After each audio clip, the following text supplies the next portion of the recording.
Selamat datang di channel Biodataku. Berikut ini adalah biodata dan profil Bung Karno, sang proklamator Indonesia. Bung Karno merupakan Presiden pertama Republik Indonesia.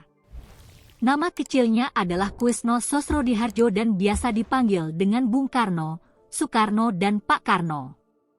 Lahir di Surabaya pada tanggal 6 Juni 1901 dari pasangan Sulkemi Sosrodihardjo sebagai ayah dan Ida Ayu Nyoman-Rai sebagai ibu. Beliau wafat beberapa tahun setelah peristiwa pemberontakan PKI dan pada tanggal 21 Juni 1970. Bung Karno mendapat gelar Pahlawan Proklamasi bersama dengan Muhammad Hatta. Masa muda sang proklamator. Masa kecil Bung Karno tidak tinggal dengan kedua orang tuanya yang tinggal di Blitar. Tapi Bung Karno tinggal bersama kakek yang bernama Raden Harjokromo di kota Tulungagung, Provinsi Jawa Timur.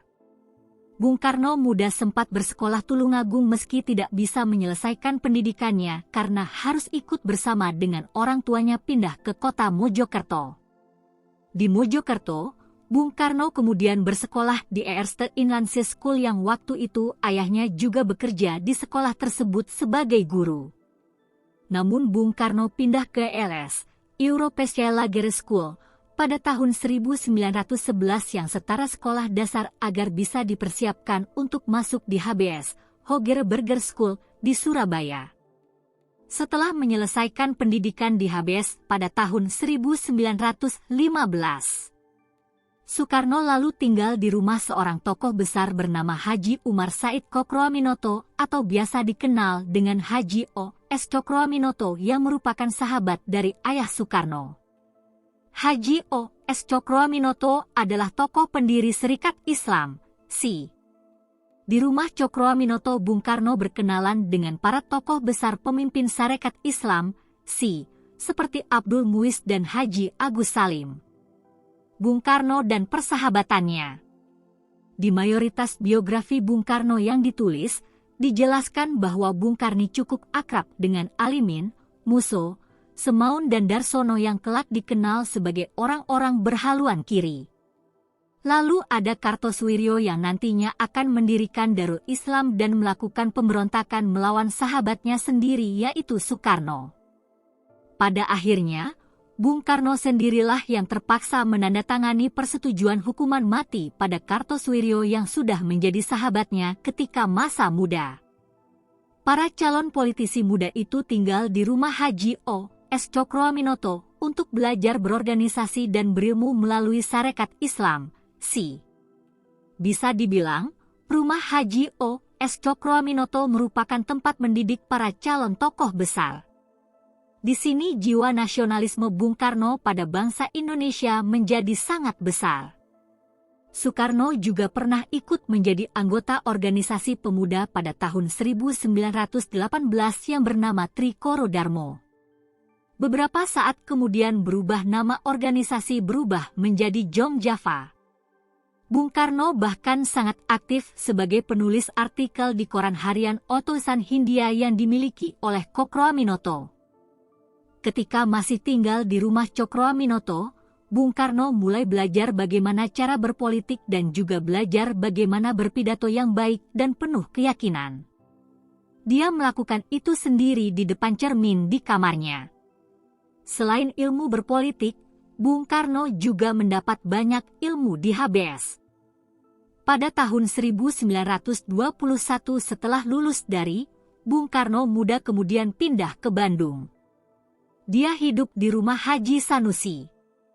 Di Haji Sanusi ini, Bung Karno mulai akrab dengan tokoh-tokoh besar yang lain seperti Does Dekker, Ki Hajar Dewantara dan Cipto Mangunkusumo.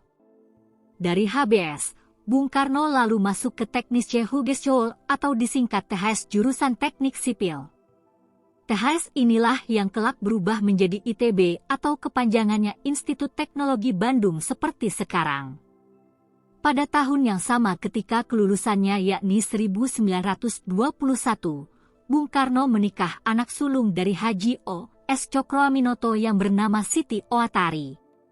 Bung Karno pernah berhenti kuliah setelah 2 bulan resmi menjadi mahasiswa THS, tapi di tahun 1922 dia mencoba mendaftar lagi dan diterima.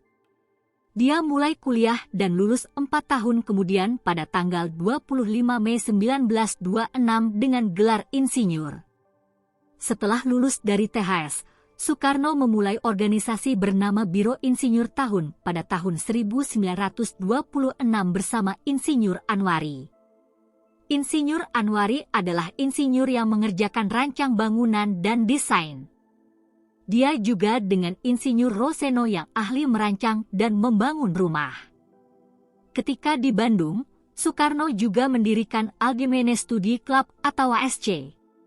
ASC inilah yang kemudian berubah menjadi Partai Nasional Indonesia dan berdiri pada tanggal 4 Juli 1927. Di titik inilah Bung Karno mulai mempraktikkan ajaran Marhaenisme. Bung Karno mendirikan Partai Nasional Indonesia supaya bangsa Indonesia bisa lepas dan merdeka dari masa penjajahan. Era penjajahan Jepang. Belanda terpaksa hengkang dari Indonesia karena Jepang datang. Kini penjajahan Jepang dimulai. Di saat Jepang mulai terdesak, Jepang menunjuk Soekarno sebagai pemimpin tim untuk mempersiapkan kemerdekaan bangsa Indonesia. Timnya bernama BUPKI dan PPK yang dibentuk setelah Jepang berjanji memberikan peluang kemerdekaan bagi Indonesia. Bung Karno terbang ke Jepang agar bisa bertemu dengan Kaisar Hirohito. Bung Karno melakukan pendekatan dengan Jepang agar Indonesia segera diberi kemerdekaan. Segala persiapan kemerdekaan Indonesia diupayakan Bung Karno, contohnya merumuskan Pancasila dan UUD 45. Dua rumusan itu sebagai ideologi dan dasar negara. Selain itu juga merumuskan teks proklamasi kemerdekaan bersama Ahmad Subarjo dan Muhammad Hatta. Sebelum memproklamasikan kemerdekaan Indonesia, Bung Karno dan Muhammad Hatta dan para tokoh-tokoh Indonesia yang lain terbang ke Dalat di Vietnam untuk bertemu dengan pemimpin tertinggi Kekaisaran Jepang di Asia Tenggara yang bernama Marsekal Terauchi. Ketika momen sudah mendekati proklamasi kemerdekaan, muncullah perbedaan pendapat antara golongan tua dan golongan muda. Golongan tua ingin agar kemerdekaan Indonesia dipersiapkan secara matang terlebih dahulu dan golongan muda ingin agar kemerdekaan Indonesia diproklamasikan secepat mungkin.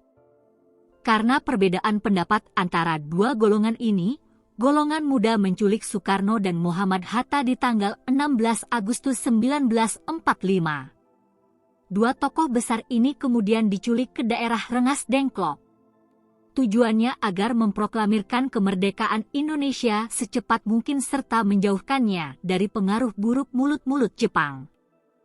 Peristiwa inilah yang dikenal dengan nama peristiwa Rengas Dengklok.